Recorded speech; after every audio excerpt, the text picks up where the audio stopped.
விஜய்க்கு எந்த ஆதரவு கிடைக்கும்னு எதிர்பார்க்கப்பட்டதோ அதை விட அதிகமான ஆதரவு கிடைச்சிருக்குங்கிறதுல சந்தேகமே கிடையாது. இது ஒண்ணு.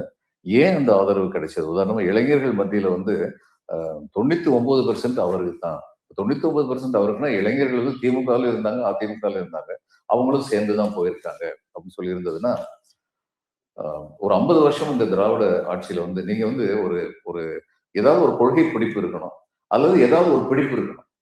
இப்ப நாங்கெல்லாம் ஸ்டூடெண்ட் இருந்தபோது எங்களுக்கு தமிழ் பிடிப்பு இருந்தது. ஏன்னா தமிழ் சொல்லிக் கொடுத்தாங்க. நாங்கெல்லாம் ஸ்டூடெண்ட் இருந்தபோது காலேஜ்ல பாலிடிக்ஸ் இருந்தது. யூனியன் எலெக்ஷன் இருந்தது. அதனால எங்களுக்கு அரசியல் தெரியும். இன்னைக்கு உள்ள சமுதாய இளைஞர் சமுதாயத்துக்கு அரசியலும் தெரியாது, தமிழும் தெரியாது. அப்ப தமிழ் தெரிஞ்சா எனக்கு தமிழ் வரலாறு தெரியும், தமிழ் இலக்கியம் தெரியும், நான் எப்படிப்பட்ட ஒரு பாரம்பரியத்துக்கு சொந்தக்காரங்கிறது எனக்கு தெரியும். இன்னைக்கு எதுவுமே தெரியாது. தெரியாதுன்னு சொல்லியே ரொம்ப சீண்டிட்டோமோ அந்த இளைய தலைமுறையினரை. இல்ல இல்ல அதோட வெளிப்பாடுதான் இவ்வளவு நம்ம அவங்க மேல தப்பு சொல்ல. நீங்க சொல்லிக் கொடுக்காம இருந்தா உங்களுக்கு எங்க இருந்து வரும்? இப்போ ஏதாவது ஒரு பற்று இருக்கணும்.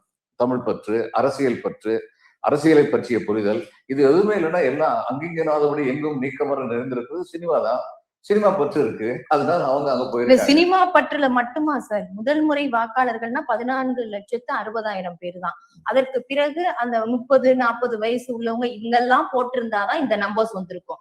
திமுகவுல இருக்கக்கூடிய அவங்க ஆதரவு வாக்குகள் இருந்திருந்தாதான் இது வந்திருக்க முடியும். அதிமுகல இதே மாதிரி ஒவ்வொரு கட்சியிலயும் இருந்தாதான் இந்த நம்பர்ஸ் வர முடியும். அப்ப நீங்க இத ஒரு செக்டார்ல மட்டும் நீங்க எப்படி சொல்லிட முடியும்? பாருங்க, இவருக்கு ஒரு கரிஸ்மேட்டிக் ஆக்டர் விஜய். எம்ஜிஆர் ஒரு கரிஸ்மேட்டிக் ஆக்டர் தான் இருந்தார். ஆனா எம்ஜிஆர் காலத்துல அவர் 25 வருஷம் பாலிடிக்ஸ் இருந்துட்டு அதுக்கப்புறம் முதல்வர் ஆனாரு.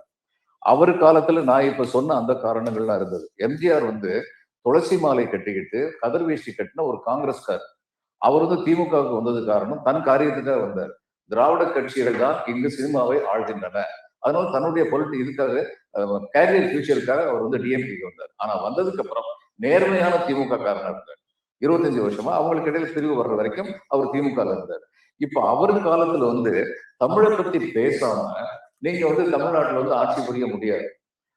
இன்னைக்கு உள்ள நிலைமையில தமிழை பத்தி பேசலாம் சரி அது தேவையில்லை. நான் திரும்பவும் சொல்றேன், இந்த குரூப்புக்கு அப் டு 35 குரூப்புக்கு ஏதாவது ஒரு பற்று இருக்கணும். அந்த பற்று இருக்கும் பொழுதுதான் அவங்க ரொம்ப பற்றுடையவங்களா இருப்பாங்க.